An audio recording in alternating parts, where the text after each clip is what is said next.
So trading లో tips provide చేసే వాళ్ళు ఏం చేస్తారంటే, ఒక ఎగ్జాంపుల్ తీసుకొని ఒక 1000 మంది, ఒక 1000 మందిని ర్యాండమ్ గా ఫిషింగ్ చేస్తారు.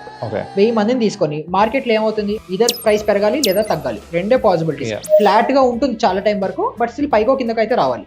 సో వీళ్ళు ఏం చేస్తారంటే 1000 మందిని పట్టుకుంటారు, 500 మందికి బై ఆప్షన్ ఇస్తారు, 500 మందికి సెల్ ఆప్షన్ ఇస్తారు. ఇప్పుడు మార్కెట్ లో ఏదో ఒకటే జరగాలి. సపోజ్ పడింది అనుకుందాం మార్కెట్, ఈ 500 మంది డబ్బులు పోయాయి, వీళ్ళు ట్రస్ట్ పోతుంది. ఈ 500 మందికి అయితే అప్ప వీళ్ళు చెప్పంగానే ప్రాఫిట్ వచ్చింది అనుకుంటారు, హ్యాపీ. అప్పటికి నమ్మరు, వీళ్ళకి కూడా కొంచెం డౌట్ ఉంటుంది. ఈ 500 మందికి మళ్ళీ 250 సెగ్రిగేట్ చేస్తారు, మళ్ళీ వీడికి బై చెప్తారు, వీడికి చెల్లిస్తారు. మళ్ళీ ఏదో ఒకటి జరగాలి కదా. ఇంకొక 250 మందికి డబుల్, 2 సార్లు చెప్పాడు, 2 సార్లు నాకు డబ్బులు వచ్చాయి. ఈ 250ని మళ్ళీ బ్రేక్ చేస్తారు, 125 చేసి వీడికి మళ్ళీ ఒకటికి బై ఒకటి చెల్లిస్తాడు. ఇప్పుడు వీడు ఏమంటాడంటే ఒకళ్ళ పోతుంది, ఈ 125కి ఎవరైతే ఉన్నారో వీళ్ళకి 3 times కన్సిస్టెంట్ గా హ్యాట్రిక్ తగిలింది. వీడు ఏమంటాడు, వీడికి ఎవరైతే టిప్ ఇచ్చాడో వాడు దేవుడు అయిపోతాడు.